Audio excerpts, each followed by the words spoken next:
Hey everybody, welcome to Obscurities in Miniature. Today I got some goodies from First Legion Miniatures. They had a Kickstarter a little while back. Everything finally came in, and today we're going to take a look at one of the models that I was really looking forward to, and I don't know how in the world the pickers actually were able to sort this stuff out. My God, can you guys read that? Ogre, Bulgo, Skullsmasher. There are words there, believe it or not. Yeah. So onto the model itself. Who sculpted this? I'm not sure. It says it's cast in Spain. But we got a nice looking ogre here. So first off, I'm really liking the quality of the resin. Looks good. Details are quite apparent. At first I thought that was all flash. Nope, that's just stitching. Like any good ogre, right? Nice and flabby. I'm not going to say just the way I like them, because no. Alright, what do you got going on here, my friend? Okay, so yeah, this is the guy that had the big, huge tusks that I think are supposed to go hanging off of his wheel and hanging off his belly there. And he's got this two-handed mace that he's swinging. Various skulls and bones. 40mm base. And a proper ogre looking head. I'm guessing that's his loincloth as well. So, size expectations, it meets them. You know, I'm quite picky about ogres. Ogres should be big. And yeah, that's what I was hoping. At this point, as much as I dig the good old bull ogres from the Ogre Kingdom plastics, I think their time is slowly coming to an end. Just they're getting kind of diminutive. They were made for a smaller sized game, and oh boy, I just dropped things everywhere. I feel like they're in need of a size reboot. Now, yeah, if you're going to use them with Mantic stuff, that might be an issue. I'm curious to see if the new Mantic resin ogres are going to be more this size than this size. Hard to say.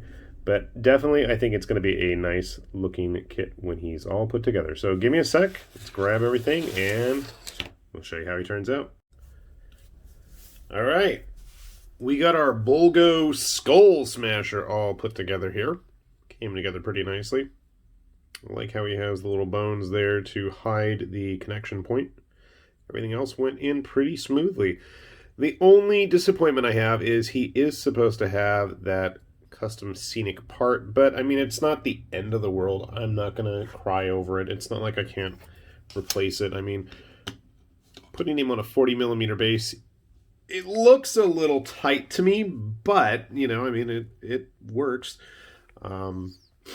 Obviously, even if I did have the scenic bases, like here, just as an example, here's another of the First Legion models. You can see they have a nice little custom display piece. It's not like it really fits into a predefined size. So, I mean, if you wanted to put this like on a square base or multi-base with some of the other ogres from First Legion to go Kings of War style, you totally could do that. I'm looking at that 40mm and I'm thinking it's kind of tight. I'm going to grab a 50mm base. But he needs some breathing room there, doesn't he? So naturally, why don't we grab a couple other ogres, or ogroids, or whatever you want to call them. We'll start with our typical human. So he is a good size. I'll grab one of those. I'll grab another of those First Legion works. These are really nice. We'll have a video on them soon enough. I gotta say I'm pretty impressed with their results there. More humans, please. Give me more humans. So, using a privateer human. Where's my Mantic guy? There you are. Good old Basilian. So you can see, size-wise, I think they're pretty good. Definitely ogre size.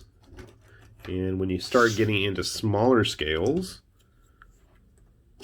I think that becomes even more apparent. I mean, I think if you wanted to go even... Let me see, I think I have some 15mm guys laying around here somewhere. I do. I think at 15mm, you could probably even get away with using it as a giant. Grabbing some other ogre models. our good old-fashioned fatty friend there. And a Mantic one.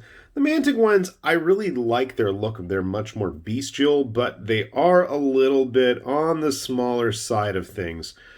I think if you wanted to use him as some kind of man-eater or something in a Ogre Kingdom's army, I think that would totally work.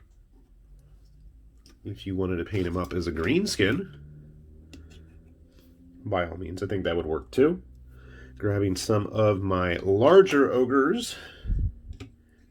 I mean, if we're going to go big, we're going to go Mierce, and you guys probably should know that already. Honestly, he's a little bit shorter than the Mierce stuff, but then again, the Mierce stuff is pretty big. Almost as big as some of the Conquest guys, the Ogres.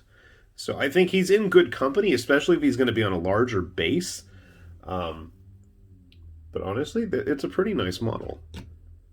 I kind of do miss having that scenic base for him, but he's got the flab. He's got the nice details. I love those tusks. So overall, I'm quite pleased. I may need to straighten out that mace. I'm not 100% sure if it's supposed to curve like that. But I gotta say, our friend Bulgo here is in good company. I think he's going to mesh very well if you're into big, lummoxy, fat guys. And I mean, if that's your thing, I mean, I ain't gonna kink shame you, but like I said, I feel like he's in definite good company there.